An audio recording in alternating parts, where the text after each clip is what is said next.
최근 3개월 세계에서 원화 가치가 가장 많이 하락했다는 사실을 알고 계십니까? 11월 13일 환율이 장중한 때 1,475원을 넘어서면서 1,500원도 돌파할 것이라는 전망이 나오고 있습니다. 환율이 1,500원을 넘어서는 건 1997년 IMF 외환위기와 2008년 글로벌 금융위기 단 두 차례뿐이었습니다. 실제 올해 1월부터 11월 현재까지 평균 환율은 1,412원으로 외환위기 직후인 1998년 평균 환율 1,494원을 넘었습니다. 환율이 1,000원대에서 움직이던 시절과 비교해보면 국제적 기준으로 국민 재산의 40% 이상이 날아간 셈입니다. 환율이 오르면 수출 대기업에 유리하다는 것도 옛말입니다. 환율이 오르면 수입 단가가 올라서 기업도 비명을 지를 수밖에 없어요. 특히 중소기업이 직격탄을 맞습니다.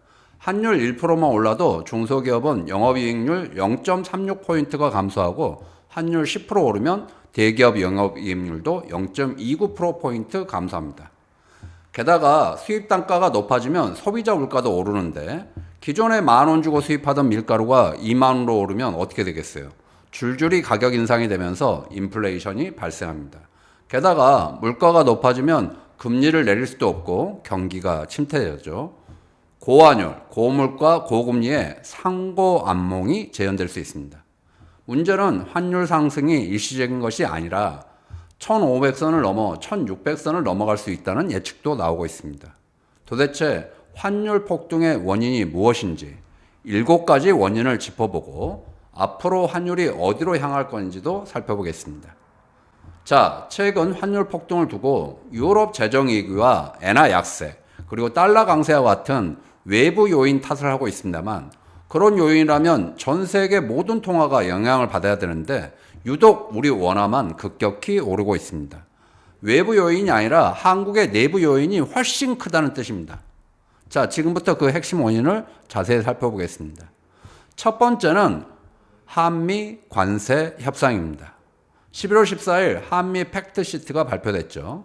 시장에서 예측한 바대로 한국은 미국에 3,500억 달러를 투자하는데 조선업 투자에 1,500달러, 전략적 투자에 현금 2,000억 달러, 그리고 매년 200억 달러가 현금으로 나갈 예정입니다.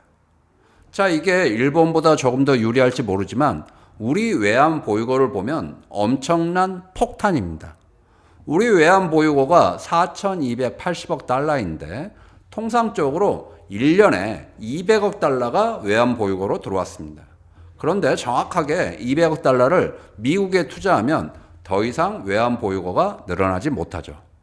게다가 이창용 한국은행 총재 재임 기간 동안 한 해에 소진되는 외환 보유액이 200억 달러였는데 외환 보유고가 자동으로 쌓이던 게 200억 달러라는 걸 생각해 보면 한 해 소진액은 사실은 200억 달러가 아니라 400억 달러였던 셈이죠.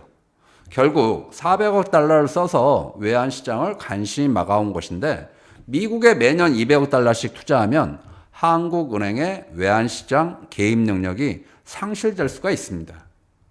게다가 매년 200억 달러가 나가는 걸 모두가 알고 있는데 누가 원화를 가지려고 하겠어요? 외국인은 달러로 환전하려고 할 것이고 기업들도 달러를 원화로 안 바꾸겠죠. 개인들도 달러에 투자하려고 할 것이고 그러면 원화는 계속 떨어질 수밖에 없는 것이죠. 한미 관세 협상은 원천적으로 환율 정상화를 차단한 사상 최대의 악재입니다. 자, 두 번째로는 기업의 달러 보유가 원인인데요. 자, 기업들이 달러를 원화로 환전을 안 해요. 우리나라는 수출 중심 국가이고 수출 대기업이 번 달러를 원화로 환전해야 달러 공급이 느는데 과거에 90% 정도 환전했다면 지금은 절반도 안 합니다. 왜냐? 어차피 미국에 투자해야 되기 때문입니다. 당장 3,500억 달러 중 조선업에 1,500달러를 투자하기로 했고 그 외 각종 분야에도 1,500억 달러를 투자하기로 했습니다. 삼성, 현대, SK, LG 등은 이미 현지 투자를 하고 있거나 추가 투자 계획을 밝힌 상태입니다. 결국 미국에 투자하려면 달러를 가지고 있어야 한다는 것이죠. 이게 얼마나 심각한 문제냐면 기업이 생산 기지를 해외로 이전해버리면 국내 제조업 기반이 무너지고 일자리가 줄어들죠. 게다가 수출로 번 달러를 원화로 환전해서 국내 임금이나 비용을 줄인 것도 줄어들게 됩니다. 이건 해외 진출이 아니라 외화 유출입니다. 제품이 해외로 나가야지 공장이 해외로 나가버리면 외화 유출이 심각한 구조적 문제가 됩니다. 게다가 지금 달러 금리가 원화 금리보다 높고 앞으로 환율이 더 오른다고 보고 있기 때문에 당장 환전할 이유는 더더욱 없습니다. 은행에 달러화로 예치하는 외화 예금의 경우에도 지난 4월부터 1,000억 달러를 넘어가고 있고 그중 기업 예금이 900억 달러를 넘어가고 있어요. 기업들이 달러 공급을 하는 것이 아니라 오히려 달러 수요가 넘쳐나고 있어서 환율은 계속 오를 수밖에 없는 것입니다. 자, 세 번째 원인은 서학개미인데요. 해외 주식에 투자하는 개인 투자자, 즉 서학개미의 해외 투자도 급증하고 있습니다. 한국은행에 따르면 올해 1월부터 9월까지 국내 거주자의 해외 증권 투자 규모가 998억 5천만 달러로 같은 기간 외국인의 국내 투자액인 296억 5천만 달러의 3배를 넘었습니다. 같은 기간 경상수지 흑자가 827억 7천만 달러인데 그것보다 훨씬 큽니다. 소위 들어오는 돈보다 나가는 돈이 훨씬 많다는 거죠. 당장의 수요 공급이 나쁘지 않음에도 장래 불안감 때문에 사람들이 기회만 되면 달러를 사모으고 있습니다. 서학개미들이 원화를 달러로 바꿔 해외 주식을 사들이면서 환율 상승이 장기화될 가능성도 높습니다. 네 번째 원인은 국민연금인데요. 자, 기업이나 개인 투자자 말고 지금 누가 달러를 사모으고 있냐? 국민연금이 달러를 천문학적으로 매입하고 있습니다.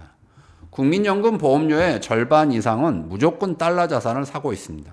그래서 국민연금 보험료가 쌓일수록 달러 수요가 급증하고 있고 게다가 국민연금 보험료를 9%에서 13%로 인상하기로 했기 때문에 달러 수요가 더 늘어날 것을 전부 시장이 미리 파악을 하고 있습니다.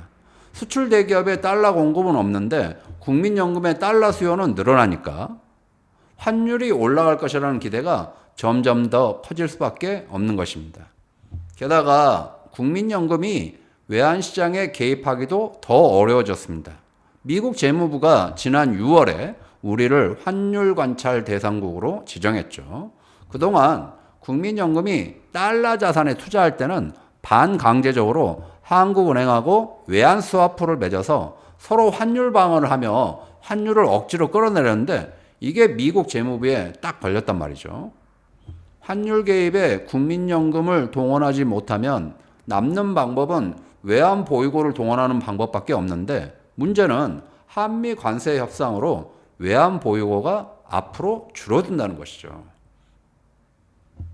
자, 다섯 번째 원인은 적자 재정인데요. 이재명 정부가 내년 예산을 728조 역대 최대 규모로 편성했습니다. 경제 회복과 성장을 위해 확장 재정은 필요하죠.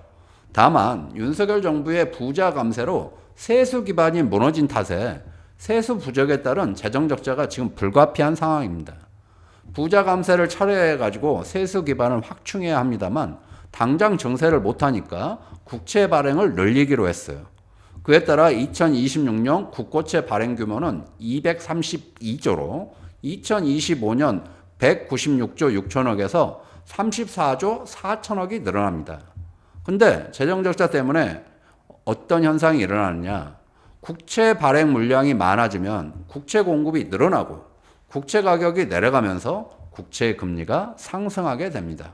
한국의 10년물 국채 금리가 몇 달 전만 해도 2.8% 정도였는데 9월 이후에 급상승을 해서 최근 들어 3.2%를 돌파했습니다. 게다가 만약에 기준금리까지 올라갈 것이라는 걱정을 하게 되면 국내 시장에서 달러가 빠져나가게 되죠. 그러면 환율이 다시 올라가고요. 실제 11월 12일 이창용 총리가 금리 인하 중단 가능성을 언급하자 외국인들이 대규모로 국채를 팔아버렸습니다. 자, 여섯 번째 원인인데요. 자, 재정정책과 함께 통화정책도 살펴봐야 합니다. 지금 시중에 돈이 너무 많이 풀렸습니다. 시중에 풀린 돈의 양을 나타내는 광의통화가 지난 9월 30조 3천억 원 증가하며 6개월 연속 증가했고, 잔액은 자그만치 4,430조를 넘어서며 역대 최대치를 기록했습니다. 증시 호조로 주식 대기 자금이 늘어나면서 나타나는 현상입니다. 시장에 돈이 많이 풀려도 서민들이 체감하기 어려운 것은 실물 경제가 아니라 자산 시장에 몰리고 있기 때문인데, 특히 부동산 규제로 묶인 자금이 주식 시장으로 몰렸고, 기업과 개인의 해외 투자가 활발해지면서 돈이 달러로 전환되고 원화 가치가 추락하고 있는 것입니다. 2022년 1월 이후 통화량 증가율을 보면 미국은 3% 증가에 그쳤지만 한국은 무려 20.4% 증가했습니다. 미국보다 7배나 빠르게 증가한 것입니다. 한국은행이 돈을 무자비하게 풀었기 때문에 그 결과 원화 가치가 빠른 속도로 떨어지고 있는 것입니다. 자, 7번째 원인은 한미 금리 역전이 고착화되어 있다는 것입니다. 환율은 금리와 아주 밀접한 연관이 있습니다. 금리는 돈의 가치이기 때문에 당연히 투자자들은 더 높은 금리의 통화에 투자하려고 하죠. 미국의 달러는 전 세계의 기축통화이면서 안전통화인 반면에 한국의 원화는 한국에서만 통용되는 위험통화이기 때문에 일반적으로 미국의 달러 금리가 한국의 원화 금리보다 낮습니다. 그런데 미국의 달러 금리가 한국의 원화 금리보다 높아지는 경우가 있는데, 이것을 한미 간 금리 역전이라고 부르고, 이게 역사상 4번 있었습니다. 1999년에 최대 역전폭은 1.5%포인트고 금리 역전 기간은 21개월, 2005년에 최대 역전폭은 1%고 금리 역전 기간은 25개월, 2018년에 최대 역전폭은 1%고 금리 역전 기간은 23개월이었습니다. 그런데 2022년에 최대 역전폭은 사상 2%로 벌어지고 금리 역전 기간도 무려 41개월째 이어지고 있습니다. 그러다 보니 이게 고착화된 것이라고 생각하게 되고, 한국에 돈이 들어올 매력이 사라지고 기업도 원화로 환전을 하지 않고 달러로 보유하는 경향이 강해지며 지금처럼 환율이 자꾸만 올라가는 악순환이 시작된 겁니다. 기간이 길어지니까 원화 가치가 더욱더 못 버티는 것입니다. 게다가 한국은행은 초저금리 정책 기조를 끝없이 고수하고 있죠. 지금 미국 기준금리가 3.75에서 4% 정도인데 한국 기준금리는 2.5%로 차이가 많이 납니다. 자, 환율 1,500원 시대가 눈앞에 와 있습니다. 고환율, 고물가, 고금리의 악몽이 재현될 수가 있습니다. 환율 정상화를 위해 구조적 요인들을 해결해야 합니다. 우선 대미 관세 협상을 재검토해야 됩니다. 3,500억 달러, 매년 200억 달러 현금 투자나 기업들의 1,500달러 투자와 같은 문제를 원점에서 재검토를 해봐야 합니다. 다음, 재정정책에서도 변화가 필요한데요. 국채 발행보다는 세수 기반을 확충하는 것에 주력해야 합니다. 배당소득 분리과세나 상속세 완화와 같은 부자 감세를 처리하고 부동산 보유세를 강화해야 합니다. 그리고 통화정책에서도 변화가 필요합니다.